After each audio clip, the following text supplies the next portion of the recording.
पिछले कुछ लेसन से हम बात कर रहे हैं न्यूमेरिकल प्रॉब्लम्स की। हम देख चुके हैं लगभग 9-10 न्यूमेरिकल प्रॉब्लम पिछले 2 लेसन्स में।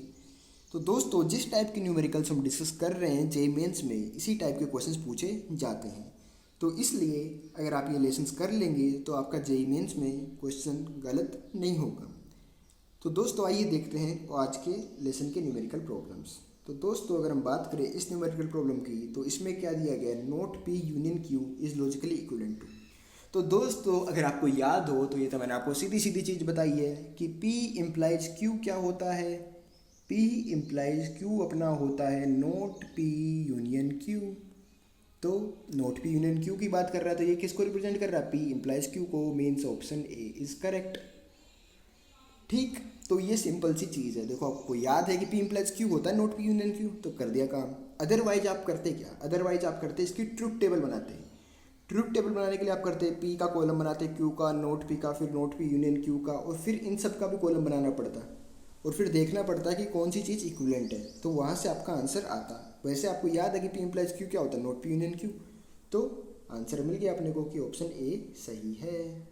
तो दोस्तों, आइए अब देखते हैं नेक्स्ट क्वेश्चन।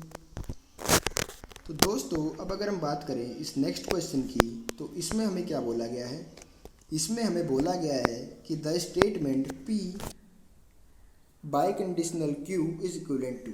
तो दोस्तों, मैंने आपको बताया था कि P और उसके बाद ये डबल एरो करके Q आता है, तो इसका मतलब क्या होता है, ये चीज़ रिप्रेजेंट करता है P इम्प्लाइज Q का इंटरसेक्शन, Q इम्प्लाइज का इंटरसेक्शन, सॉरी ये ढंग से दिख नहीं रहा, वापस लिखता हूँ।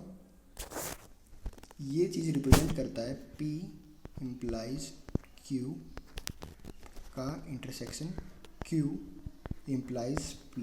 इस चीज़ को रिप्रेजेंट करता है। ये चीज़ मैंने आपको बताई थी बाई कंडीशनल स्टेटमेंट वाले लेसन में। तो बस अब ये देख लो, P इम्प्लाइज Q क्या होता है, P इम्प्लाइज Q होता है अपना नोट P यूनियन Q।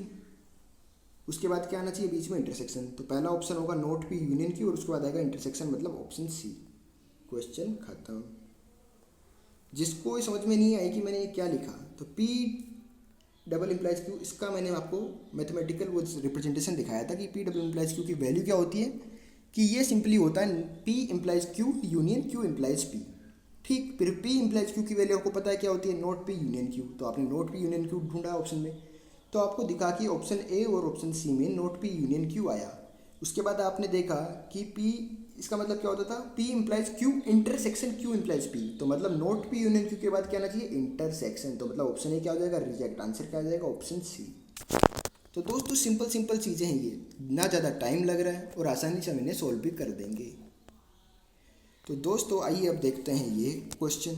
तो दोस्तों, अब अगर हम बात करें इस न्यूमेरिकल प्रॉब्लम की, तो इसमें हमें बोला गया है the statement P intersection Q double implies note P is a tautology contradiction, neither tautology nor contradiction. तो हम करेंगे क्या, हम बनाएंगे ट्रूथ टेबल।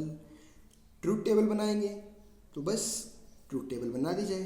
ट्रूथ टेबल में हम करेंगे कॉलम कौन कौन से होंगे, एक तो होगा P Q, फिर उसके बाद हमें P इंटरसेक्शन Q चाहिए था, फिर एक हमें नोट P का चाहिए था, और फिर फाइनली इन दोनों का एक कॉलम आ जाएगा। तो दोस्तों, आपको करना क्या है, हम करेंगे क्या, इसको हम मानेंगे, क्या चीज़ मान दो, इसको नाम दे दो A, इसको नाम दे दो B। तो ये क्या लिखा हुआ है, A डबल एरो AB, ये चीज़ लिखा हुआ है। ठीक, तो इसका मैथमेटिकली मतलब क्या होता है, इसको हम क्या लिखेंगे, इसका मतलब क्या होता है, A इम्प्लाइज B का इंटरसेक्शन B इम्प्लाइज A, ये चीज़ होती है ये। तो बस इससे हम इसकी ये फाइनल वैल्यू भी निकाल देंगे।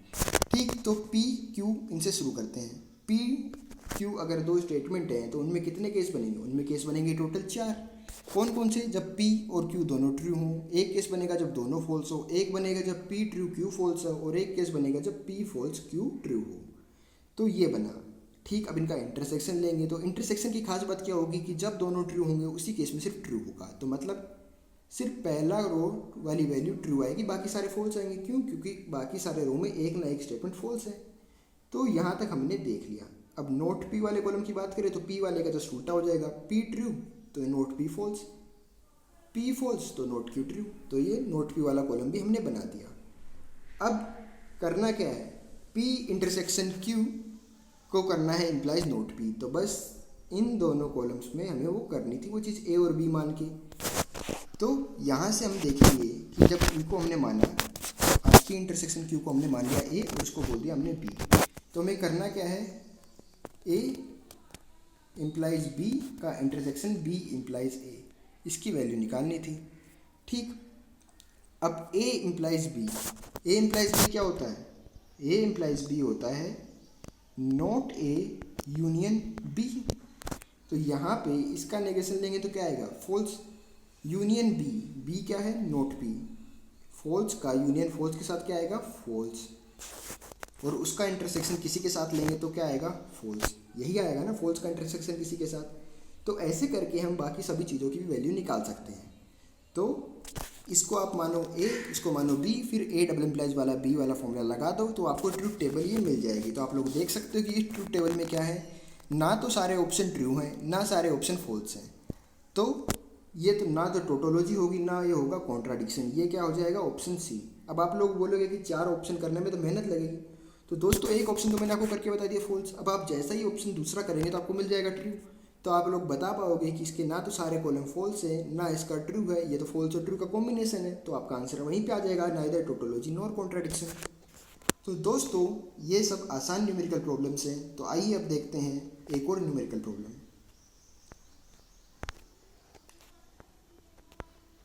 तो दोस्तों अब अगर हम बात करें इस न्यूमेरिकल प्रॉब्लम की, तो इसमें हमारे पास है the statement P implies P union Q is a tautology contradiction neither tautology nor contradiction. फिर से करना क्या है, ट्रूथ टेबल बनानी है। ट्रूथ टेबल किसकी बनानी है, P Q P union Q और इसकी। ठीक, ये हमने बना दी। ट्रूथ टेबल बनाना तो आपको अच्छे से आ गया होगा। P और Q दो स्टेटमेंट हैं, केस कितने बनेंगे टोटल, 4। पहला केस दोनों ट्रू हों, P और Q दोनों ट्रू हो। दूसरा case P true Q false हो। तीसरा case P false Q true हो। और चौथा केस दोनों के दोनों फॉल्स हो। ठीक, यूनियन की बात करें तो यूनियन में क्या होता है, जब एक भी ट्रू होगा तो भी रिजल्टेंट क्या आएगा, ट्रू। तो मतलब सिर्फ फॉल्स वाले केस को छोड़ के बाकी सब में इसकी वैल्यू कितनी आएगी, ट्रू। ठीक, तो यहाँ तक हम पहुँच गए। अब P implies P union Q, तो ये इसमें करना क्या है, P को आपने मान लिया A, इसको मान लो आप B, तो A इम्प्लाइज B लिखा है। तो A इम्प्लाइज B की वैल्यू क्या आती है, नॉट A यूनियन B। ये है बस चीज़, नॉट A यूनियन B।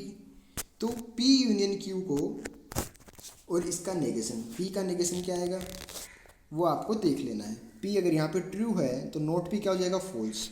अब फॉल्स का यूनियन B के साथ, फॉल्स का यूनियन ट्रू के साथ क्या आएगा, ट्रू। यहाँ पे ट्रू था तो नॉट P की वैल्यू कितनी आ जाएगी, फॉल्स। और यहाँ पे क्या है, ट्रू। फॉल्स ट्रू का यूनियन ट्रू। तीसरे केस में बात करें तो P फॉल्स है तो नॉट P क्या आ जाएगा, ट्रू। और यहाँ पे P यूनियन Q की वैल्यू क्या है, ट्रू। तो ट्रू ट्रू का यूनियन ट्रू। केस फोर्थ की बात करें तो P क्या है, फॉल्स, तो नॉट P क्या हो जाएगा, ट्रू। P यूनियन Q क्या है, फॉल्स, ट्रू फॉल्स का यूनियन ट्रू। तो आप लोग देख सकते हो कि जो लास्ट वाला अपना कॉलम आया इसमें सारी की सारी वैल्यूज़ क्या आई, ट्रू। तो जब सारी वैल्यूज़ ट्रू आ गई तो इसका मतलब क्या हो गया, कि इसका मतलब सीधा सीधा ये हो गया कि ये अपनी क्या है, एक टोटोलॉजी। तो दोस्तों ये हमने देख लिया कि टोटोलॉजी के लिए क्या चाहिए था, कि सारी वैल्यू ट्रू चाहिए। फॉलेसी के लिए सारी वैल्यू फॉल्स चाहिए। कॉन्ट्राडिक्शन ही फॉलेसी होता है। तो दोस्तों इसलिए अपना आंसर हो गया ए। तो आइए अब देखते हैं आज के इस लेसन की आखिरी न्यूमेरिकल प्रॉब्लम। तो दोस्तों अब अगर हम बात करें इस न्यूमेरिकल प्रॉब्लम की, तो इसमें हम देख सकते हैं कि हमें बोला क्या गया था, statement P implies not Q double implies P intersection Q is a tautology contradiction neither tautology nor contradiction.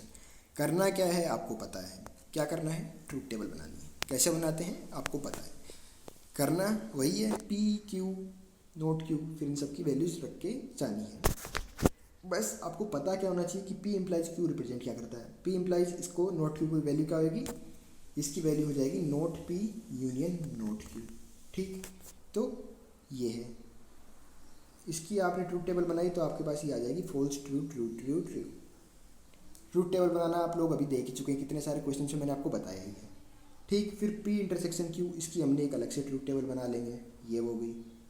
ठीक, यहाँ तक हुआ, बना के बता भी देता हूँ आपको। चलो P Q, फिर समझने के लिए आज दो स्टेटमेंट हैं। दो स्टेटमेंट में कितने केस बनेंगे, 4। कौन कौन से, पहला केस जब दोनों ट्रू हों, एक केस दूसरा बनेगा जब पी ट्रू क्यू फॉल्स हो, तीसरा केस बनेगा जब पी फॉल्स क्यू ट्रू हो, और चौथा केस बनेगा पी फॉल्स क्यू फॉल्स। ठीक, अब अगर नोट क्यू की बात करें तो वो क्या हो जाएगा, क्यू का उल्टा। जब जब क्यू ट्रू होगा नोट क्यू हो जाएगा फॉल्स, और जब जब क्यू फॉल्स होगा नोट क्यू हो जाएगा ट्रू। तो इससे हमारे पास आ गई नोट क्यू वाली टेबल। ठीक, उसके बाद पी इंप्लाइज नोट क्यू की बात करें तो वो क्या होगा, नोट पी का यूनियन होगा नोट क्यू से। यूनियन की बात है तो नोट क्यू जब जब ट्रू होगा तब तक तो वो स्टेटमेंट ट्रू होना ही है। तो नोट क्यू कब कब ट्रू है, नोट क्यू सेकंड वाले रो में भी ट्रू है और फोर्थ वाले में भी ट्रू है, तो यहाँ पे दो वैल्यू ट्रू आएगी। और ये यूनियन किसके साथ था, नोट पी के। तो नोट पी जब ट्रू होगा तब भी ट्रू होगा। तो अगर बात करें पी फॉल्स है तो नोट पी की वैल्यू क्या आएगी, ट्रू। तो इस केस में ये ट्रू और ट्रू के यूनियन से ट्रू।